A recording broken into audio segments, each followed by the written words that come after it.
just Kabul has concluded the International Kabul Conference a few days back, and there was lots of expectations from this conference, but of course there are so many observers says that the Afghan people have not really get what they wanted to hear from this conference. In your opinion, what's the future implications on this from this conference on the Afghan people, whether economically, politically, or even on the security issues? First of all, I have to say that this conference was a very important and historic conference about Afghanistan, in Afghanistan, hosted by the Afghan government. The importance of the conference, unfortunately, has not been communicated to the people of Afghanistan by this government. The government once again failed to communicate one of its achievements, which was holding this conference, by not interacting with the people, even before the conference or during the conference, and now after the conference. This is, I think, a problem that the government has always had: lack of communication and poor communication. But the importance of the conference is twofold. One was because it was held in Afghanistan and because it was attended by so many dignitaries from 70 almost countries, foreign ministers, deputy prime ministers, or in a case or two, prime ministers. So it shows the international commitment to Afghanistan. The regional countries, including Russia, they played a very active role in participation, some positive, some negative. Russians made some positive points about their involvement in the future, about the transit routes, about supporting the economic expansion in this country. Iran, on the contrary, Pakistan, they played a slick role, not telling what they were supposed to say, and they used this conference in bashing America and the West, in the case of Iran. But the importance of the conference will probably be felt if the government of Afghanistan turns this conference into actionable things. The items, the agreements, the commitments, both by the Afghan government and by the international community, are on paper now only. And the achievements can only be felt and touched if we turn these things into action. And the people of Afghanistan and the people of the countries that are supporting Afghanistan, from the Arab world, from the region, from beyond, all of them, their people are also losing patience. So the constituency in this country and others in the rest of the world who are so generous and patient are going to ask the government of Afghanistan and their own governments for performance. And the job of the government of Afghanistan is to lead that performance and start doing some things in action, and let the people touch and feel those things. For example, in terms of fighting corruption, in terms of good governance, at least in my opinion, there are at least these two areas that the government can immediately and should immediately produce some tangible things. Otherwise, people will lose trust again, and credibility of the government will sink even lower. We are talking of a plan to 2014 where maybe the international troops will leave and the security missions or issues will be handed to the Afghan institutions, security institutions. And there are also talk of as the promised by the Obama administrations of 2011, the start of the withdrawal of the American troops. There are also a talk of reconciliations process. There was a document was released recently by the government that asking the international community to support the government to polarize maybe some of the militants within the Taliban and other groups to come and share the political setups here in Afghanistan. And all these complications and all these promises and all these endeavors, what do you think, where the Afghan process will go? The announcement of handing over all security matters to the Afghans by 2014 is an important announcement. Afghans do not want the foreign troops to be here forever. And I don't think the international community wants to be here forever with its military presence. But the essence of the matter will be whether the Afghan military and security forces are capable of taking this huge responsibility by 2014 or not.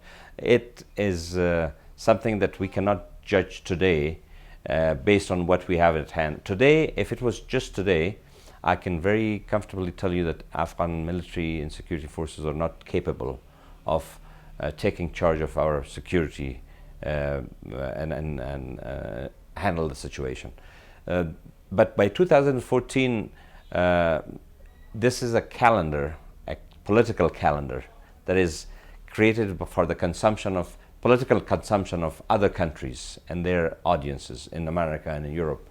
I don't think it's practical, in my opinion, the way I see things now, and with the speed that things are developing in terms of training and equipment and all those things in the Afghan security apparatus. I don't think 2014 is a very realistic target date.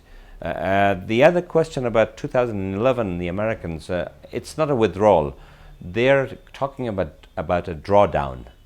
A drawdown, which means they will start pulling some of their troops.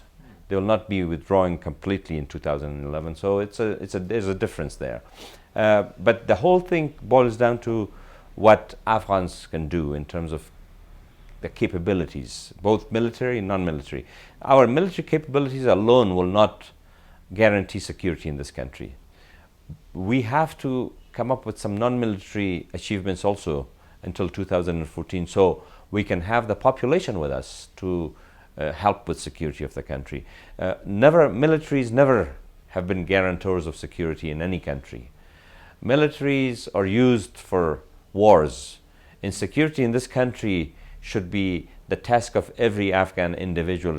They should have an ownership in keeping their country secure, and also the participation of our regional countries, especially Pakistan and Iran.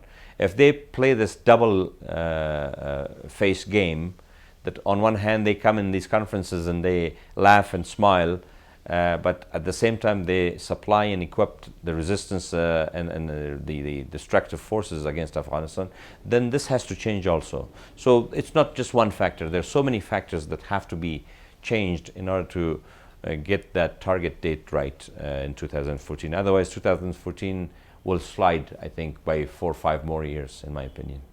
What about the reconciliations process or operation endeavors to bring Taliban on board?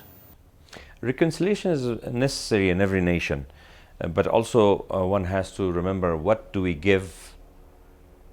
What is the price? What do we get?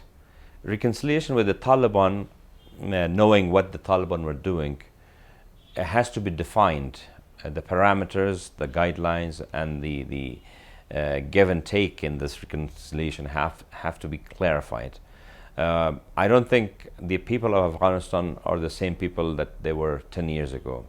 The men and women in this country, they need their freedoms. They want their freedoms. Women want to work. Girls want to go to school. Young Afghans want to say that they are free. They can choose what to wear. They can choose how to dress. They can choose what to listen to. These are things that cannot be compromised, I think. Basic human freedoms, basic human rights, and democracy in a reconciliation. If we give those things up, what are we reconciling for? For Stone Age in 21st century?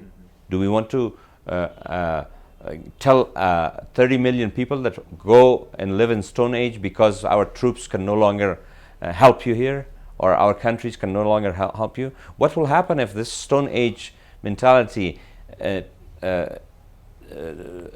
just went over our borders and precipitated into Central Asia, precipitated into the streets of Moscow, precipitated into the streets of London and Paris? You have seen the taste of that. Yes. In all these capitals, even in the Arab world.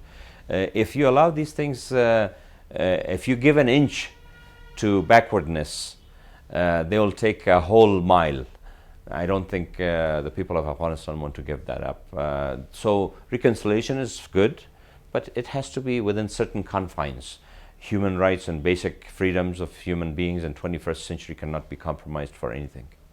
Drugs is being an issue of international concerns, regional concerns. Everybody says that Afghanistan is the source of the opiums and the source of heroin. In the light of all these commentaries and the issues, how do you evaluate these implications? This is a very, very important and also a tragic problem. About 5 months ago, I was in Berlin in a conference that was held by East-West Institute about drugs. And Russia and some Central Asian countries, India and Pakistan and Iran were also there, America. And the name of the conference was the Afghan Drug Problem. I commented and I rejected that title. I said, this is not an Afghan drug problem. This is a world drug problem. And I'll explain it why. We have 2 million drug addicts in this country of 30 million. That's a very strategic threat to a nation. Russia has the same problem, and the dimensions are almost similar. In Europe, in Iran, in Pakistan, and some other parts of the world, we have drug problems. Drug problem is not made by one country and cannot be solved by one country. When opium is cultivated in this country, the farmer that cultivates that opium does not benefit from it. He could probably make enough money to buy probably one ampoule of antibiotics for his sick child, or a pair of plastic shoes that is imported from Iran. But where is the money made? The money for these productions are made in Russia, in France, in Britain, in America, on the streets of Moscow and Paris and London. We should stop the consumption. We should stem the appetite for drugs. And also, nobody talks about another thing that the major pharmaceutical producers of the world are making money from, and major countries, industrial countries, are making money from, not only from the drug trade, but also from sending the chemical precursors to Afghanistan. You know, 9,000 tons of poppies were produced last year. And in order to turn 9,000 tons of poppies to heroin, you need 13,000 tons of chemical precursors that are not produced in this country. They're produced with very sophisticated chemical process and very, very famous pharmaceutical companies in the world. And they are not brought into this country in small buckets in their pocket. They're brought into tankers, with tankers in this country. How does that get here? No one talks about that. So when we talk about drugs, about drug problems, don't go to the poorest people in the world and say, why are you trying to cultivate that because you're making us addicts? He's doing it because he has to survive, be alive. But those who make the billions that go to the banks, how do those banks account for this money? How does money laundering take place? How does the trafficking take place? In drug trade, the bulk of the money is made in trafficking and also sending the precursors to this country. And I don't want to say these things to absolve ourselves from responsibility. Afghans should be part of the solution. They should be responsible for some part of it. But the international problem has to be looked at with international solutions. Absolutely said about the drugs, and let me take you to the part of economy. There are lots of aids comes to Afghanistan being given to the government. Even the last Kabul conference have donated some kind of assistance to Afghanistan. But more than the major parts of this assistance, it's diluted within the NGOs and the other services that been, and the very, very least goes to the normal citizen of Afghanistan. As an expert, how do you evaluate all this process? I always am of the opinion that international aid international donations, they have hidden teeth in them. While they sound generous and big, and we appreciate that generosity, we should not forget that. But we also know that there are teeth behind these donations and this money. Part of that teeth is within the systems. For example, every international organization that comes to this country to spend that money, their bureaucracy takes at least 50 to 60 cents of each dollar into their own bureaucracy and expenditure and salaries and trips and armored cars and guards and God knows what. The rest of the money, that 40 cents or 45 cents that is left, that also is, some of it is wasted in local bureaucracy, some of it is wasted in corruption, both local and international corruption, because even that 40 or 45 cents that is allocated for domestic use here, that is also subject to both domestic and international corruption. So the effectiveness of aid is already diminished before it gets to Afghanistan. This is one part. The other part is, of course, the lack of coordination of the international community among themselves, the duplication of efforts, duplication of projects, duplication of systems that work for the same thing. This also creates a wasteful process that takes a lot of the energy from that aid money and wastes it. The third thing is our own domestic problem, both in terms of bureaucracy and in terms of corruption. We have huge problems in this country in both cases. And civil service reform has to address that. Our judicial system also has to address the corruption problem. And then the third and most important part is the private sector, both in Afghanistan and that of the region, the mafia. They've turned into a mafia. The private sector in this country basically is a private sector that is looting the economy in most cases. I'm not saying everybody. There are some very, very good and very ethical private investors and businessmen in this country. But in large part, most of them are 20 or 25 people own everything in this country, and this cannot last forever. This is not sustainable. Economic well-being in a country has to start with meaningful mega projects that create jobs for people, that creates infrastructure for the country, that is a sustainable source of both economic progress and income for the people. And it has to be balanced into certain sectors that are recognized to be the strongest sectors in a country. For example, in Afghanistan, we have to recognize that there are several sectors that we are strong or should become strong in. One is agriculture, second is energy, and third is mining. And all these three sectors, we have to look at it in a strategic fashion and organize our programs and planning, both in terms of economic planning and in terms of strategic allocation of funds for development. In all these three sectors, we can do much better.